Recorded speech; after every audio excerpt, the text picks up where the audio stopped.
جیسو برای کنسرت آهنگ ارثکوئک اومده بود لس آنجلس و 2 شب قرار بود در 2 جای مختلف از لس آنجلس کنسرت برگزار کنه.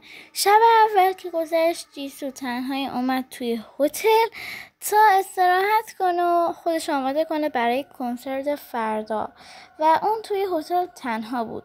ولی ساعت نزدیک 2 نصف شب بود که گوشیش زنگ خورد. شماره ناشناس بود. وقتی جواب داد صدای زمزمه خیلی آرومی شنید و اون زمزمه گفت من میدونم الان تنها هستی. جیسو انقدر ترسید سریع گوشیشو قطع کرد، ولی بعد از چند دقیقه همون صدای نفسای سنگین پشت در اتاقش اومد. در رو باز کرد. هیچ کس نبود. صبح روز بعدش جیسو متوجه شد دستنامه‌ای روی تختش گذاشته شده. میدونم کجا میخوابی.